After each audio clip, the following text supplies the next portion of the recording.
Israel ने हवाई हमलों से लेबनान जलाना शुरू कर दिया है।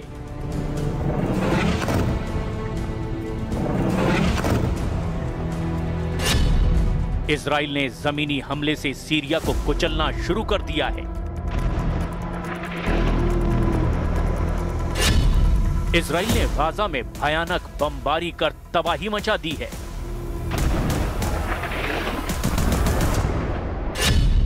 इजराइल ने गोलान हाइट्स पर फिर से मोर्चा संभाल लिया है।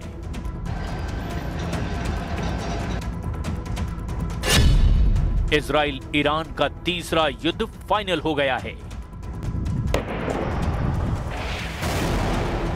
खाड़ी में युद्ध टेंशन फिर से हाई हो गई है। इजराइल ने हमले शुरू कर दिए हैं।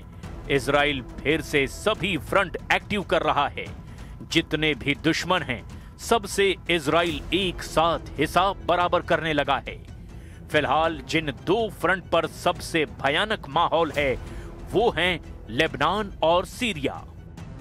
एक तरफ जलता लेबनान, दूसरी तरफ बम धमाकों से टहल रहा सीरिया का बारूदी मैदान। इजराइल फिर भड़क गया है। इजराइल फिर से दुश्मनों पर टूट पड़ा है। इजराइल ने हिजबुल्लाह को युद्ध समझौते की सालगिरह पर फोड़ डाला है। लेबनान में नेतन्याहू के भयानक हमले से कोहराम मचा हुआ है। इजराइल ने दावा किया कि लेबनान में हिजबुल्लाह और हमास दोनों के बड़े कमांडरों का सफाया कर दिया गया है। ये धुआं इजराइल के बरसाए बमों के धमाकों का है। दक्षिणी लेबनान में ऐसे धमाके दिन रात हो रहे हैं। इजराइल की सटीक बमबारी में हिजबुल्लाह लड़ाकों की लाशें बिछ रही है। लेबनान के प्रधानमंत्री नवाफ सलाम ने यहां तक कह दिया कि उनका देश एक तरफा युद्ध में फंसा हुआ है। वहीं इजराइल ने दावा किया कि दक्षिणी लेबनान के अलग अलग इलाकों में हिजबुल्लाह के अड्डों को बर्बाद किया जा रहा है। यही दलील देकर युद्ध समझौता होने के बाद भी इजराइल बेरहमी से लड़ाका ग्रुप को कुचल रहा है। इजराइल ने जानकारी दी कि युद्ध समझौते के बाद लेबनान में कोई ऐसा दिन नहीं बीता जब हमला ना किया गया हो। 27 नवंबर 2024 को इजराइल हिजबुल्लाह में अमेरिका ने युद्ध समझौता करवाया था। इसके बावजूद इजराइल ने लेबनान में करीब 1200 बार हमला किया है। इजराइल डिफेंस फोर्स ने जानकारी दी कि उसके हमले में 370 से ज्यादा हिजबुल्लाह कमांडर मारे गए हैं। वहीं यूनाइटेड नेशन मानवाधिकार ऑफिस ने कहा कि सीज फायर डील के बाद से इजराइल के हमलों में लेबनान के 127 आम नागरिकों की जान गई है। इजराइल के पास हिजबुल्लाह पर हमले की वाजिब वजह है। लड़ाका ग्रुप हथियार छोड़ने को तैयार नहीं, जबकि युद्ध समझौते में ये सबसे जरूरी शर्त है। इसीलिए इजराइल तब भी हमले नहीं रोक रहा जब पोप लियो लेबनान विजिट करने जा रहे हैं। लेबनान से पहले अंकारा पहुंचे पोप लियो से तुर्की के राष्ट्रपति एर्दोआन ने मुलाकात की है। एर्दोआन ने पोप के सामने भी इजराइल विरोधी बातें कह डाली। Our esteemed guest's visit comes at a crucial time in the context of regional and global events. I hope and desire that this visit, which comes at a time when humanity's search for direction is accelerating, global uncertainties are increasing, and tensions are mounting from Asia to Africa, from Latin America to Eastern Europe, will be beneficial for all of humanity. Erdogan का Netanyahu पर गुस्सा इन तस्वीरों से समझा जा सकता है। ये इजराइल की बख्तरबंद गाड़ियां हैं जो गोलान हाइट्स से सीरिया में दाखिल हो गई हैं।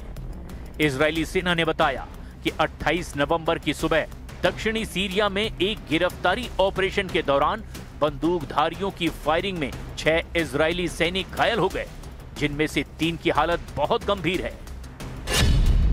इजराइल डिफेंस फोर्सेस के मुताबिक सुबह 3 बजे 55वीं रिजर्व पैराट्रूपर ब्रिगेड के सैनिक सीरिया के गांव बेत जिन में सर्च ऑपरेशन पर गए थे। इजराइल के बॉर्डर से ये इलाका लगभग 7 किलोमीटर पूरब में है, जहां ताकी अल जमा अल इस्लामिया आतंकी संगठन ने इजरायली सेना पर हमला कर दिया। हमले के जवाब देने के बाद इजराइल ने अल जमा अल इस्लामिया के 2 आतंकियों को गिरफ्तार किया है। सीरिया में तुर्की समर्थित अहमद अल शरा की हुकूमत है। कभी कमांडर जुलानी के नाम से कुख्यात रहे अल शरा सीरिया में इजराइल की सेना की तैनाती के सख्त खिलाफ हैं, जबकि पीएम नेतन्याहू ने हाल ही में गोलान हाइट्स का दौरा करके एर्दोआन और अल शरा की धड़कनें बढ़ा दी हैं। नेतन्याहू ने सीरिया में इजराइल बेस पर सैनिकों के हमलों को लेकर हर वक्त तैयार रहने की भी नसीहत दी थी। ליכולת שלנו גם ההגנתית וגם ההתקפית כאן, שמירה על בעלי בריתנו הדרוזים ובעיקר שמירה על מדינת ישראל ועל גבולה הצפוני אל מול גולן. זו משימה שיכולה להתפתח כל רגע, אבל אנחנו סומכים עליכם. ואנחנו מאוד, ואני מאוד מאוד מעריך את לא רק את מה שאתם עושים, אלא גם את העובדה שהמשפחות שלכם מתגייסות לזה. אני רוצה להעביר לכם תודה.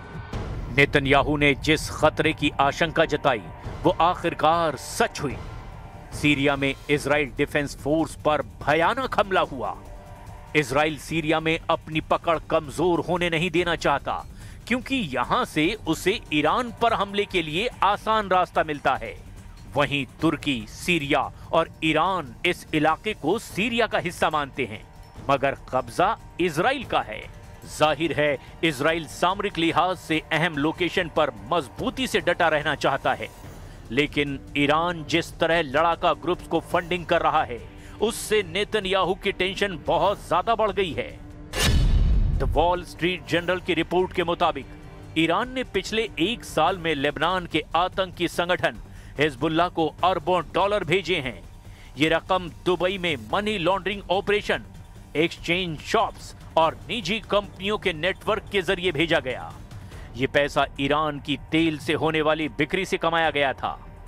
रिपोर्ट के मुताबिक इजराइल और हिजबुल्लाह के बीच युद्ध शुरू होने से पहले ईरान बड़े पैमाने पर कैश बैक सीधे बेरूत एयरपोर्ट भेजता था, लेकिन नवंबर 2024 के युद्ध विराम समझौते के बाद इस पर रोक लगा दी गई। इसीलिए अब ईरान छोटी छोटी रकम और कीमती छोटे सामान यात्रियों के जरिए भेज रहा है, जिन्हें आसानी से छुपाया भी जा सकता है।